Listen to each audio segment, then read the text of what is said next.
peixinho e eu soubesse nadar, eu tirava o luan do fundo do mar.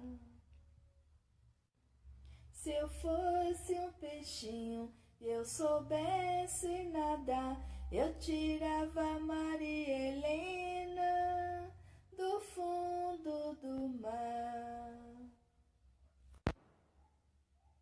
Se eu fosse um peixinho e eu soubesse nadar, eu tirava o William do fundo do mar.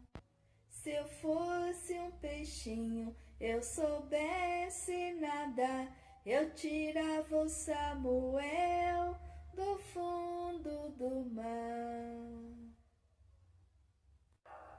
Se eu fosse um peixinho e eu soubesse nadar, eu tirava a Sofia do fundo do mar. Se eu fosse um peixinho e eu soubesse nadar, eu tirava o Rafael do fundo do mar. Se eu fosse um peixinho e eu soubesse nadar, eu tirava o Enzo do fundo do mar. Se eu fosse um peixinho e eu soubesse nadar, eu tirava o Christian do fundo do mar.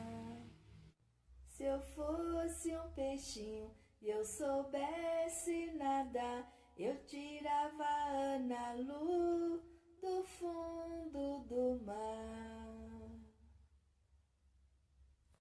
Se eu fosse um peixinho e eu soubesse nadar, eu tirava a Giovana do fundo do mar.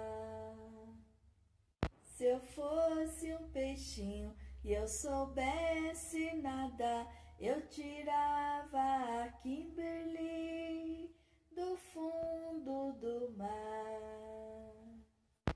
Se eu fosse um peixinho e eu soubesse nadar, eu tirava a Maria Clara do fundo do mar.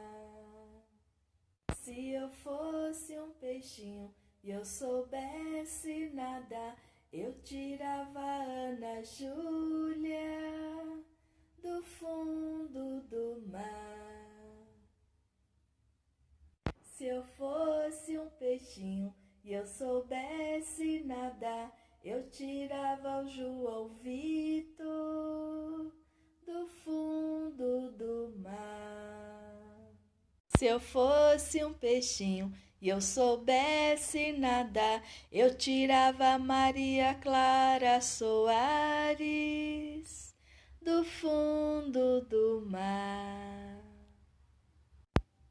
Se eu fosse um peixinho e eu soubesse nadar, eu tirava o Cauã do fundo